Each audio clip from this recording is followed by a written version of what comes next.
Ya todos los que han llegado, bienvenidos sean. Mi nombre es Facundo Molina. Para los que no me conocen, eh, trabajo con mercados financieros desde el año 2002, más precisamente en lo que es Forex, commodities, acciones, trading particularmente. En el 2005 di inicio a MoreFX, una organización dedicada a la capacitación, formación de traders, y a partir de allí he tenido el placer de poder visitar, viajar, brindando seminarios tanto presenciales como también conocer un montón de personas a partir de los cursos a distancia, en distintas formalidades, para pequeños grupos, grupos 1 a 1, para pequeños grupos de personas, también modalidad 1 a 1, diferentes niveles. Y hoy, después de muchísimos años, son varias las personas que estoy en contacto permanente a través de los diferentes medios, redes, chat, compartiendo opiniones y algunos ya colegas que gestionan grandes capitales, otros son inversores de sus propios dineros. Pero bueno, todos compartimos la misma pasión de poder disfrutar y estudiar estos mercados. Gracias a Axie Trader, semana a semana nos hemos propuesto dar nuestra mirada de qué es lo que va a suceder, qué entendemos brindará impacto en los mercados, y vaya que nos encontramos en tiempos de importantes recorridos, no solamente de lo que se publica en el calendario económico, sino también de contexto político, económico, por decir de una manera, a nivel mundial. Para hacer una breve introducción a lo que queremos apuntar al día de hoy y a lo que está sucediendo, claramente nos encontramos con que la semana pasada, y por sorpresa de varios, quizás no de todos, Estados Unidos lanzó misiles a Siria. Cuando aparecen acciones bélicas, claramente impactan los mercados. En esos momentos, los que estábamos viendo en las plataformas, vimos importantes recorridos en las monedas que son consideradas de resguardo, también como los activos, en ese caso el oro. Por otro lado, el día viernes el Eurogrupo siguió trabajando respecto a la decisión tomada con Grecia y a su deuda, y tomó decisiones también importantes que están atentas a los mercados. El mismo viernes Trump se reunió con el par chino, el cual obviamente que las relaciones no son del todo amigables. El mismo viernes se dieron los datos de empleo de Estados Unidos, que claramente como poder decirlo, para asombro de varios, por un lado un dato redujo una cuantía muy fuerte de la creación de empleos, lo cual es una alerta, y por otro lado la tasa de desempleo también disminuyó. O sea, hablábamos con un operador el otro día, y en estos contextos donde hay exceso de noticias también se genera una cierta incertidumbre, porque a veces no se producen movimientos fuertes debido a la gran cantidad, al no generarle una probabilidad asociada a cuál de ellas es más fuerte en determinado contexto. Pero claramente hay focos en todos lados, y eso que no he hablado todavía de hechos importantes que se esperan sobre fines de abril. Lo iremos viendo semana a semana, como obviamente la elección en Francia, y qué pasará si gana Le Pen con el euro, y obviamente los siguientes pasos del Brexit, y todas esas negociaciones que están llevando adelante impactan en la libra y en el euro. La incertidumbre con Estados Unidos, y hablamos recién los pares de resguardo. Claramente nos encontramos en un contexto realmente de muchísimos focos que pueden generar movimientos, y de hecho hay en el mercado. Día a día hablamos con traders, con pares, compartiendo de que hay que tener cuidado, hay que bajar un poco el apalancamiento, sobre todo para la operatoria, porque en momentos no esperados se producen recorridos. Qué bueno, mientras estoy hablando me aparecen varias preguntas, las cuales siempre me gusta contestar. Gracias, Luis. Acá me pregunta cómo evolucionará el Standard Poor's y el Eurostoxx y las elecciones francesas. Gracias, Facundo. Eh, es una excelente pregunta, y la realidad es que en un contexto tan trillado, quizás yo te pueda dar un comentario respecto al Standard Poor's sobre las elecciones francesas, y sin embargo quizás están en parte descontadas, y el ruido venga de otro lado. claramente el Standard & Poor's, como el resto de los índices de los Estados Unidos, se encuentran en máximos y ciertamente no hay sustentación. Y bueno, veníamos hablando, y de hecho en unas semanas atrás, cuando hablamos de los índices americanos, veíamos indicios de finalización de tendencia. Algo similar está sucediendo también con en los índices europeos. Hay divergencias importantes en gráficos mayores, lo cual nos pueden dar una señal de alerta si estamos al alza, como para empezar a desarmar órdenes. El oro con estos recorridos generalmente es un metal de resguardo cuando los índices caen. El dólar index también en máximos históricos. Hay que tener un poco de cuidado de no subirse al alza, ¿no? Aquí me preguntan también si hay indicios de burbujas en los stocks. Todas estos comentarios, Daniel, que es muy buena tu pregunta, suelen suceder luego de que el hecho de catástrofe aparezca. No es una guerra entre técnicos y fundamentales, pero claramente muchas veces el análisis técnico adelanta el fundamental, por decirlo de alguna manera, aunque el análisis fundamental es el que termina explicando lo sucedido. ¿Qué quiero decirte con esto? Tomando el análisis técnico en estos momentos de alto ruido, alta volatilidad en los mercados, podría decir que estamos en este semestre, ¿sí? Ya estamos en abril como ha pasado el tiempo, viendo quizás la finalización de los escenarios alcistas en los índices. Esa es mi opinión. Puede faltar alguna patita más o puede ser que ya estemos en esa patita alcista última. Creo que está altamente sobrecomprado y deberíamos ver una corrección muy fuerte desde ya del Dow Jones y el Nasdaq. Pero bueno, los tres todavía están al alza. Para que la corrección sea correcta tiene que darse vuelta a los tres. Muchas veces lo anticipan tanto el Standard & Poor's y el Nasdaq por esa mayor velocidad que tienen, al ser empresas no tan importantes como las del Dow Jones. Pero estas son algunos pareceres muy puntillosos de nuestro lado. Así que bueno, bienvenido con todas estas preguntas, ayudan, entiendo, a todos para poder mantener esta idea de vuelta. Vamos a centrarnos un poquito igualmente en el calendario económico, en el cual, al ser la segunda semana de mes, no suele ser tan importante como la primera. La primera tuvimos de todo, claramente, ¿no? Noticias de la Fed, datos de empleo de Estados Unidos, Trump. Bueno, la realidad es que hubo un poco de todo. Bueno, esta semana va a ser un poco más tranquila desde el calendario económico, sin embargo entendemos que va a ser una semana que algunos hechos son de relevancia. Hoy lunes claramente no hubo datos de importancia, ¿sí? No desatender a las 4:10 p.m. hora del este de Nueva York, un discurso de Janet Yellen que va a dar a la Universidad de Michigan. Estos discursos no son discursos oficiales donde ella se pronuncie sobre la política monetaria, sin embargo, claramente este año los mercados van a estar atentos en cuántas subidas va a producir la Fed. O sea, ya está descontado que va a haber suba de tipos en Estados Unidos, ya se produjo la primera, ahora la pregunta es si son 3 o 2. Eso es lo que el mercado está descontando en este momento. Cualquier dato, cualquier información que salga de Janet Yellen y tire más a que sean 3 y no 2, suele impulsar al dólar al alza. Si son 2, lo suele hacer retroceder.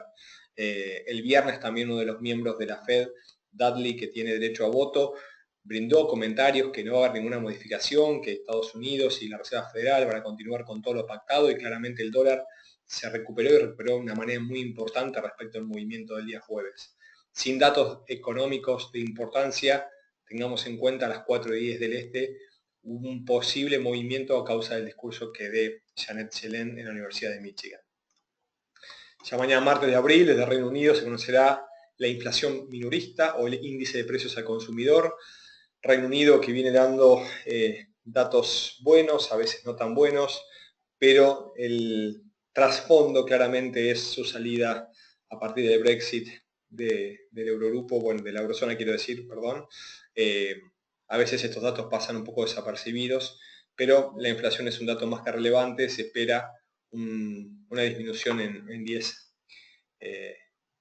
décimas, de 2,30 a 2,20. Más tarde la eurozona se conocerá el índice SIU de sentimiento económico desde Alemania, un índice que ha sido muy tenido en cuenta y repercute fuertemente sobre el euro. En este caso se conocerá que, bueno, se espera, según analistas, una suba de 13.2 versus 12.8 del mes anterior. Y sin datos de relevancia en la sesión americana, recién a la noche, ¿sí?, iniciado el nuevo día en horario GMT, se conocerá tanto la inflación minorista como mayorista desde China en forma anual. El IPC, índice de precios al consumidor, se espera una suba de 1.1 versus 0.8. En cambio, el índice de producción índice de precios al productor se espera un leve retroceso a 7.4 versus 7.8. En estos horarios, donde abren los mercados asiáticos del día miércoles, ¿sí?, suele haber importantes recorridos en los pares como el yen, ¿sí?, como también los pares asiáticos y también algunos commodities. Miércoles 12 de abril, desde Reino Unido conocerá el discurso del gobernador Carney, ¿sí?, como dato de relevancia y previo a que se conozca la tasa de desempleo, que en principio se espera sin cambios. Toda información de venida de Reino Unido suele tener impacto, sobre todo en este contexto actual, con una libra en mínimos de los últimos 30 años y donde todavía, si una vez que se inició la articulación, mejor dicho, del artículo 50, y la salida de Reino Unido del Eurogrupo, todo dato es relevante, sobre todo, y hago hincapié del discurso del gobernador Carney. Por la sesión americana se conocerá los tipos de interés del Banco de Canadá. No se esperan cambios, se espera que se mantengan en mínimos en 0,5. Cualquier modificación puede repercutir fuertemente en las paridades que tenga el dólar canadiense cotizando. Por último, y como es común, a las 10:30 horas, los inventarios de petróleo, ¿sí?, donde el petróleo, claro que está teniendo un fuerte movimiento y de vuelta, está testeando la zona de los $50, estamos hablando del petróleo del crudo Brent, y se ha recuperado de forma importante en los últimos días, constituyendo esta zona de 50 en una zona de soporte importante a tener en cuenta.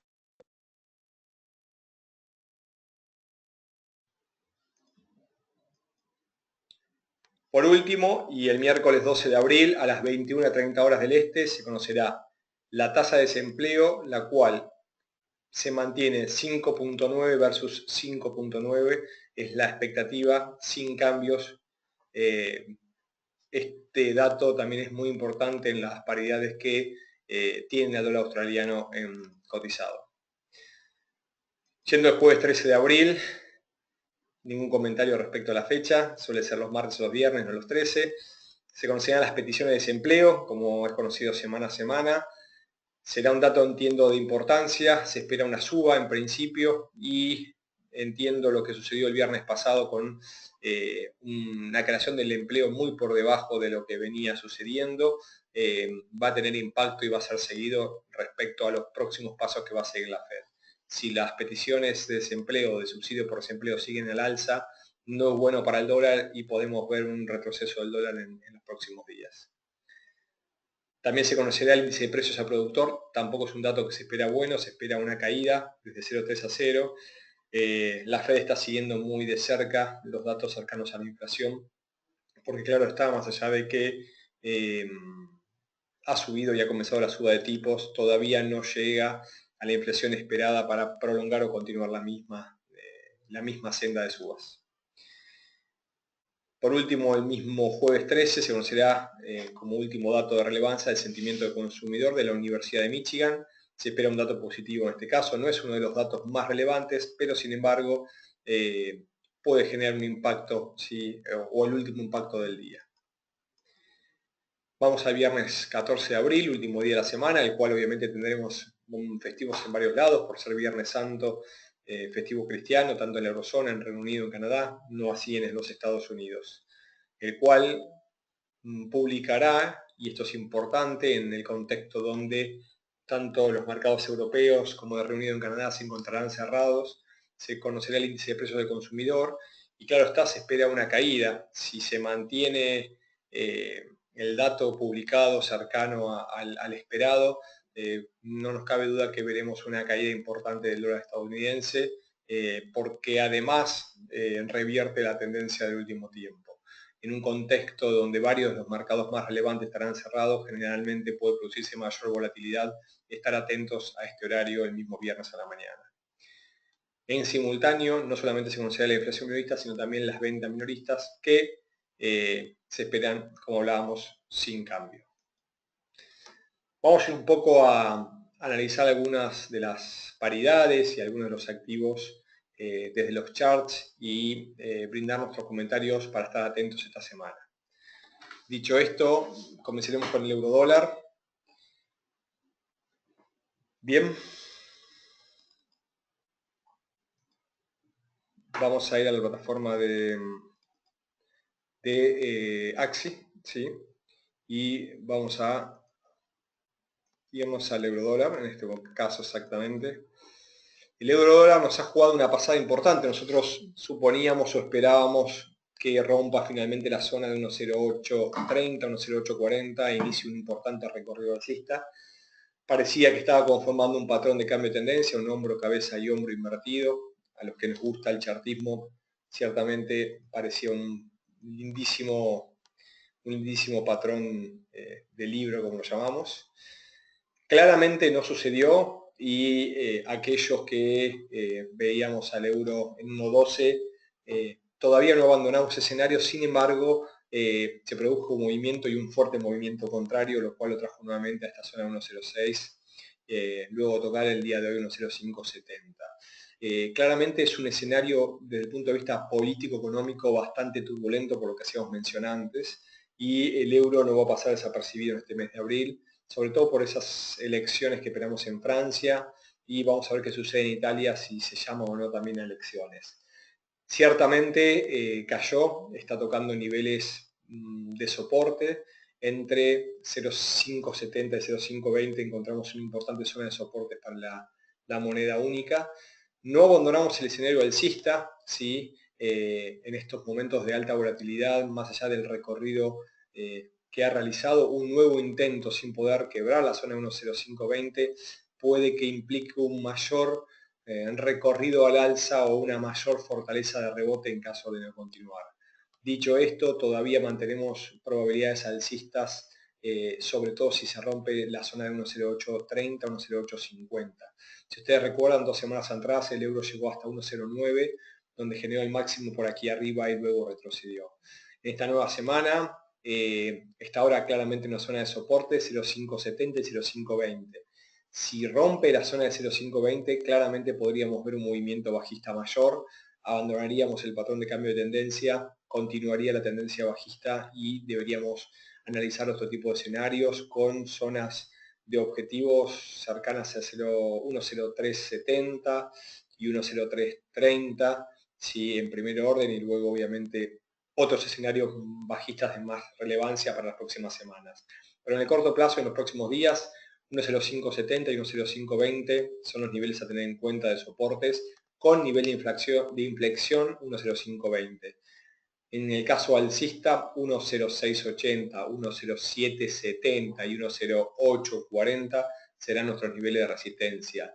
Si supera nuevamente la zona de 1.0840, 1.0860, probablemente veamos un recorrido mayor con objetivos cercanos a 1.12. Bien.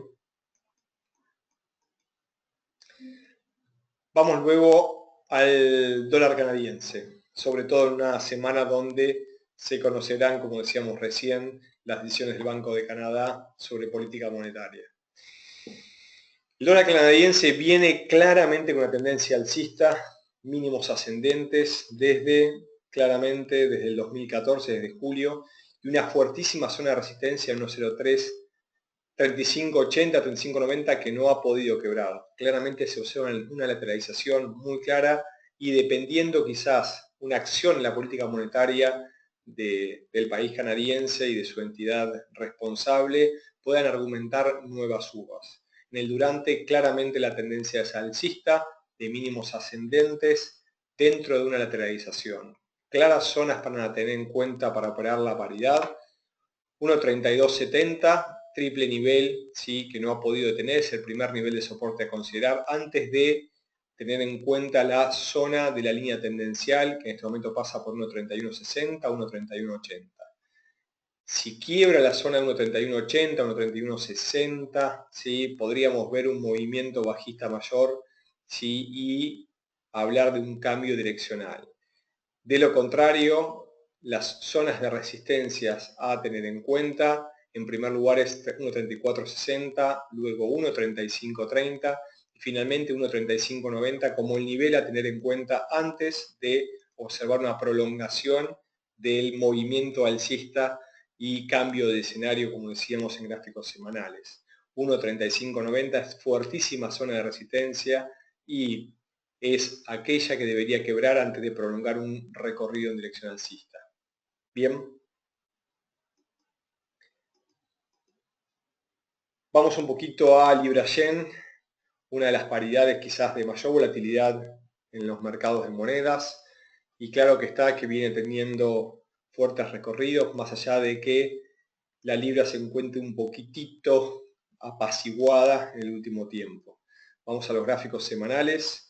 Como podemos ver claramente, la libra-yen ha caído una gran cantidad de puntos a partir del Brexit, lógicamente. Estos son gráficos claramente, valga la redundancia, semanales, y cada vela, tanto negra como blanca, implica una semana completa, los 5 días hábiles, 5 y algo más para los que depende la diferencia horaria. Hemos observado una importantísima caída, una corrección que ha respetado clarísimamente la zona del 38.2 de Fibonacci. Esta paridad suele caer o bien por debilidad de la libra o por fortaleza del yen. En estos momentos el yen ha recuperado posiciones de manera importante ante el dólar y la libra se encuentra débil, sobre todo luego del Brexit. Como pueden observar en las últimas semanas, y yendo a la cotización diaria, en la zona de 137.15, 137.20 nos encontramos con un importante nivel de soporte. Solo el quiebre de esta zona podría mostrarnos a nosotros una profundización del recorrido y incrementar las ventas. Como pueden ver también, se produce una zona de máximos descendentes que viene guiando el movimiento y lo ha llevado a esta zona de soporte. Claramente la libra-yen se encuentra en un momento de decisión, ¿sí? Si nosotros tuviésemos que fijar las zonas para dónde tomar decisiones en un movimiento direccional, en este momento estarían entre 139.20 y entre 135.70. Se ha achicado muchísimo el nivel. La probabilidad de la tendencia bajista por debajo de 136.75.70, podríamos observar una importante caída mayor de la paridad, recién por encima de 139.30 y con mayor seguridad yo lo haría arriba de 140.20, podríamos ver un cambio de dirección y una recuperación mayor de la libra-yen. Bien, mucho silencio en la sala, muy pocas preguntas hasta el momento. Bien, muchísimas gracias Daniel. ¿Cómo saber si el movimiento de un par ha sido ya sea por la debilidad de una moneda o fortalecimiento de la otra? Excelente pregunta Daniel, y en realidad desde el punto de vista técnico te debería decir que no nos preocupa. No nos preocupa cuál es la causa, sino la consecuencia. Porque muchas veces desde el punto de vista técnico la causa no es razón necesaria para la toma de decisiones y la causa se desconoce pasado el tiempo. Esto es importante en este aspecto. Desde el punto de vista fundamental sí es tenido en cuenta y claramente aparece quizás la causa posterior al movimiento. Nosotros podemos observar que puede producirse por una decisión de un banco central desde el punto de vista de política monetaria o de política a través de algún presidente o bien sea por algún dato económico. Claramente nosotros podemos encontrar los argumentos o del calendario económico o alguna noticia o algún hecho. Muchas veces también es cierto que en una paridad la sesión en la cual se está operando puede ser la que implica la razón del movimiento. Por ejemplo, el dólar yen se mueve bien sea por el dólar o por el yen. Generalmente por la diferencia horaria, en el horario europeo o americano es donde el dólar es que incide sobre la paridad y en el horario asiático lo hace el yen. Sin embargo, en un mundo tan globalizado, ¿sí? Los bancos toman decisiones casi en las 24 horas, me refiero a los bancos centrales, más allá de que haya algún anuncio. pero ellos tienen los mecanismos para poder intervenir en el mercado. No sé si fue clara mi respuesta, pero intenté por lo menos darte algunos argumentos para que te quede algún concepto. Es mucho más amplio de poder explicarlo. ¿Alguna otra pregunta que quieran acercar? Con gusto les daré mis comentarios. Mientras tanto, y ya avanzando sobre el cierre del día de hoy, les quiero agradecer a todos su tiempo, los quiero invitar a contactarnos, bien sea por Skype con molefx.management, por correo, tanto al info@molefx.com.ar o .com, o a mi dirección de correo, facundomolina@molefx. A los que siguen Facebook o Twitter también nos pueden buscar. Compartimos nuestros estudios, nuestras alertas, con la gente que nos lee, con nuestros estudiantes, con nuestros estudiantes recibidos y hoy traders. La realidad estamos permanentemente a disposición. Veo que algunos agradecen ya, ciertamente siempre es un gusto escuchar sus comentarios. La realidad es que nos gusta lo hacemos con pasión y bueno, y la realidad es que llevamos mucho tiempo haciéndolo. Les quiero agradecer a todos ustedes su tiempo, también a AxiTrader, a Tania que nos acompaña todos los días, como también al resto del equipo y permiten que esto pueda hacerse en forma periódica y entendemos, no solamente formamos mercados, sino formamos gente que conoce lo que está haciendo, ¿sí? Y es importante luego, no importa perder o ganar, pero sí saber de qué manera está perdiendo o ganando en este mercado. El objetivo nuestro es que la gente aprende. Muchas gracias nuevamente Alfonso, Daniel, Luis, Tania, Jorge, Mariano, bueno, varios que están escribiendo como cada semana. Si será hasta la próxima. Muchísimas gracias. A los que les gusta estudiar también pueden acceder a una gran cantidad de videos que tenemos en nuestro canal de YouTube. Lo pueden hacer a través de nuestra página www.molefx.com. Hasta aquí la sesión del día de hoy. Muchísimas gracias a todos ustedes. Un fuerte abrazo. Muy buena semana de trading.